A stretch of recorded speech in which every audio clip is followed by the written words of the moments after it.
Why do you think Tehran is seeking negotiations and de-escalations now, 96 hours before the Trump administration takes over? That's a very good question, Mark. I think Tehran's pursuit of negotiation and de-escalation can really be understood through the lens of desperation disguised as diplomacy.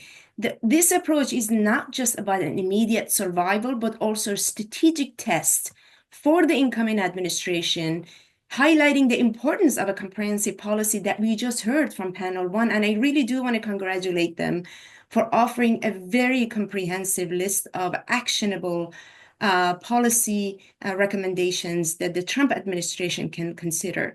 You know, if you look at the current U.S. policy towards Iran and the region, we actually are standing in a critical juncture. It's essential to recognize and support those that are striving to replace this regime.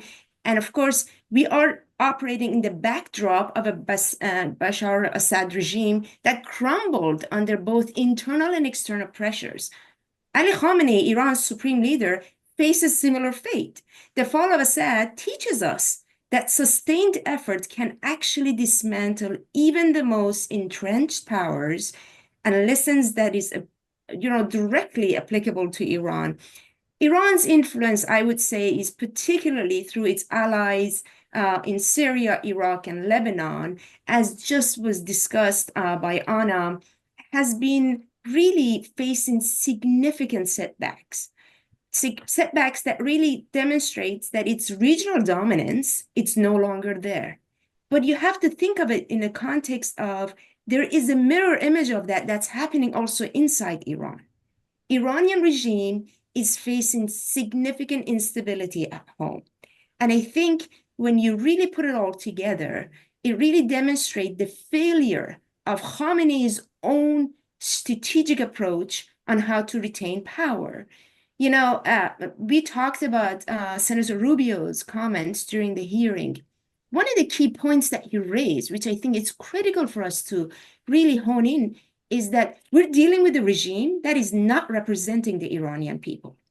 We're dealing with a regime that is totally rejected by the people of Iran. And we're dealing with a regime, as it was just discussed, that actually has a viable alternative. And we're looking at the regime that is significantly weakened with compared to 4 years ago. So one thing I do want to clarify, and kind of going back to the strategic failure of Khamenei, is that everyone is kind of talking about how Syrian military deteriorated. But the real truth, when Assad regime fell, but the real truth in that context is the failure of Iran's Quds Force, the IRGC, that had years and years of significant investment by the regime in Tehran, when we said the head of the snake in Tehran was very hard at work to really try to prop up the Assad regime. But that entire apparatus fell apart. And these regional setbacks are mirrored inside the country as well. And I think it's growing because the unrest and the strikes and the protests inside Iranian society is growing. Unfortunately, Iranian regime is responding with a very, very strong suppressive tactics, as we saw in the number of executions that were published by the Fox News, demonstrating how significant the executions have gone up. So Khamenei is at the end of his strategic game. He really sees that his regime is near ending. So to address these evolving situation, I would say the U.S. really must adopt a forward-looking strategy and approach that goes beyond what's been tried before. And that includes, to Sina's point and all the other previous speakers, recognizing and politically supporting the viable alternative forces within Iran. This is the National Council of Resistance, the Parliament in Exile. This is the MEK and the resistance unit inside Iran.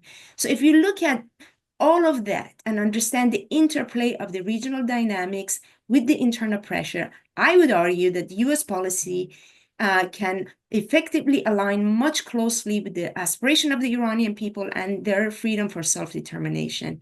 And it's crucial for us to act on it and really understand these realities that we're dealing with. One thing that I would say is that we hear from this and we talk about this and from members of Congress, bipartisan members of Congress over and over, that we have to have a policy that aligns with the aspiration of the Iranian people, which is a non-nuclear secular republic Iran.